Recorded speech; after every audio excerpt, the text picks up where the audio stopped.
Well, don't turn off your mic because it is now time for you, Trustee Nylon, to convene the joint committees on finance and campus planning, buildings and grounds. Thank you, Chair Eisen.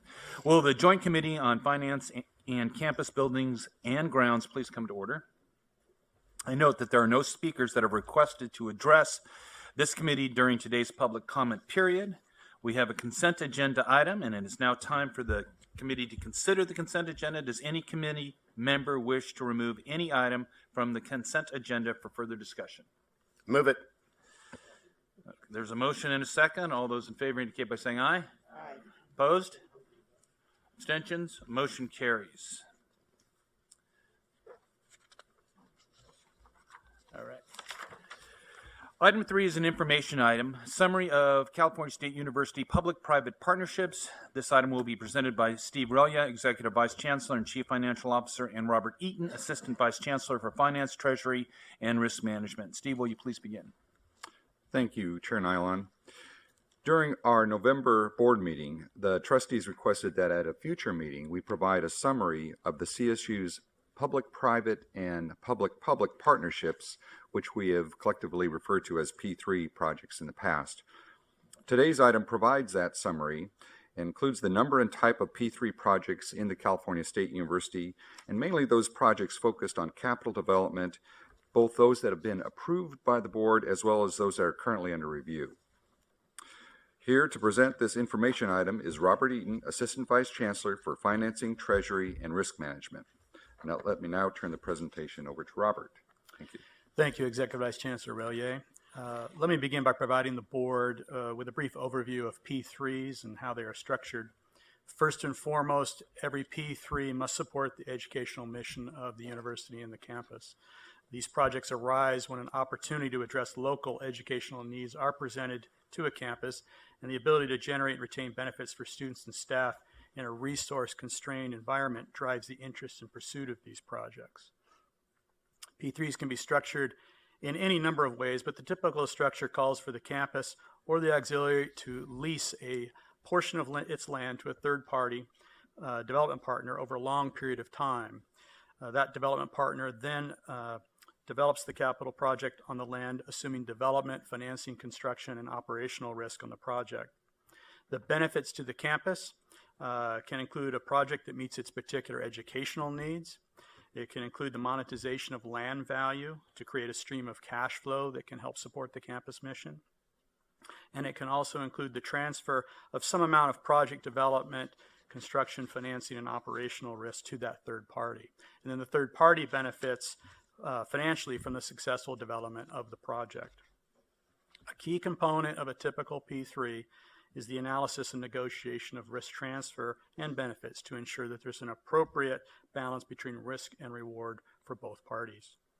Now, because of the commitment of CSU or auxiliary land to third parties for long periods of time, and because of the risks involved, P3 projects are approved by the board in a two-step process. First, there is a concept approval, whereby the board is presented with the general idea of the project and the purpose of it, and then authorizes the campus and staff to continue working towards a final development plan and agreement with that third party. And then there's the final approval, whereby the board is presented with that final development plan and an agreement for its final approval. And also, if appropriate, the board will also see and approve other actions, for example, related to CEQA or schematics. So presently, there are 20 P3 projects in the CSU that are in operation and 30 projects that are in development or under evaluation. Of these 50 projects, 18, including 8 in operation, can be categorized generally as commercial or mixed-use type of projects, ranging from commercial office or business space to retail space or to hotels. There are 13 housing projects, including 3 in operation, that provide or seek to provide housing for students, faculty, and staff. There are 6 charter or high school projects, including 4 in operation on our campuses. And then there are 4 projects, including 1 in operation, that provide or will provide athletic-related facilities, such as the StubHub Center at Dominguez Hills or the LA Football Club training facility at the Los Angeles campus. And then there are 9 other projects, including 4 in operation, that don't fall that don't align with these general categories. And an example of one of these would be the library at the San Jose campus, which is a public-public partnership with the city of San Jose. So these P3 projects, both private and public, offer campuses and auxiliaries with the opportunity to develop facilities for students and staff, create internships, and strengthen community engagement and partnership that may not otherwise be available because of constrained system-wide resources. These projects also provide opportunities to monetize underutilized land and provide cash flow that can also address campus needs. Total revenues to CSU campuses and auxiliaries generated from P3s in 2017 and 18 were approximately $4.4 million. And while small in comparison to the operating revenues from the state and students, these revenues do have meaningful impacts at the campus level and are a good example of the innovative ways campuses try to serve students at that local level. Chair Nyland, that concludes the presentation, and we're happy to address any questions. Thank you for the presentation. Are there any questions from the board? Trustee Taylor? Terrific presentation, and I appreciate this update. I think there's real potential for P3s on our various campuses. Could you go back to the previous slide where you kind of broke down the different projects by category? Right. Clarify a little bit the commercial / mixed use. Give me some examples of what falls into that space. So commercial, a good example of commercial, for example, would be Innovation Village at Pomona. There we have a private partnership with a number of, for example, Southern California Edison, American Red Cross, very successful projects. So that would be an example there. An example of mixed use is, for example, the Holloway project at San Francisco State, which has student housing, but also some retail there to help kind of serve the student housing and the surrounding kind of environment. So those would be a couple of examples that I would highlight. Right. I think one of the challenges with P3, well, with anything in the construction space, is how to build pure academic facilities that don't produce revenue. University of California had enough indirect cost recovery that often you can use that as a source to pay back the cost. We don't generate that in that level. Are there ways to do mixed use with housing, retail, and academic facilities?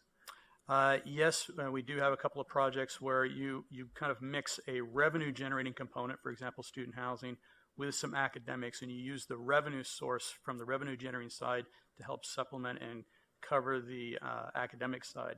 You point out the real challenge, because in any P3, any financing, you need to have a revenue source, and academic projects don't generate that. And so absent some kind of mixed use or reliant upon a source of revenue, then it becomes incumbent upon the campus of the university maybe to lease the property and generate a revenue stream that way. And of course, in this environment, that can be very difficult. Yeah, I would encourage us as we look at P3s, particularly in the housing space, to see if there's a way to integrate the academic. I know at my alma mater, UCLA, there's a lecture hall that's built right into that kind of core quad where the housing is. And it's the most popular place for students to have a class because they can literally roll out of bed and into class, as opposed to walking all the way across campus. So so let's see if there's a way to kind of marry those two objectives. Yeah, and in fact, I would also offer up that idea is not exclusive to P3s. We've actually done that through our SRB finance types of projects. For example, student housing will have some meeting space and collaborative space, as well as academic space. So. Excellent. Well, well done, and let's do more of these. Trustee Carney? Thank you. Thanks for this report. It's good to have this overview.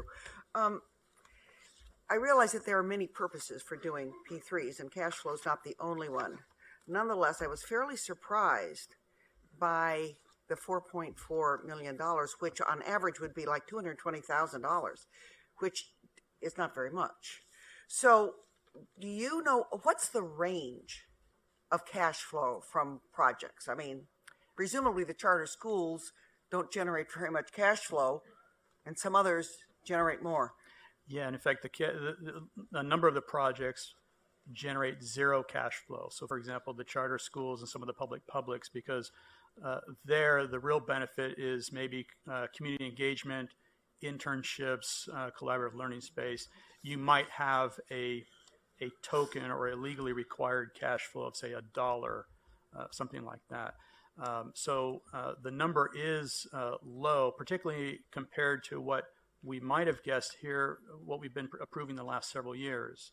But what we've approved in the last several years, those are still kind of in development and being constructed. So I expect that probably that number will double, roughly, give or take, as projects come online. The range, to continue your thought, the range is from 0 up to several hundred thousand for a particular project. I think it's also important to point out that those projects that are in operation have been they've been developed over a number of years going in the past, and I think we have become a little better at negotiating ground rents that are appropriate with our appraised values. If you go back 10, 15 years, we may not have emphasized the financial benefits and the cash flows as much as maybe the synergistic and the the internship and those kind of opportunities. So I think we've gotten a little bit better as well. So that's another reason why that number is probably lower than we might have guessed. Thank you. One other question.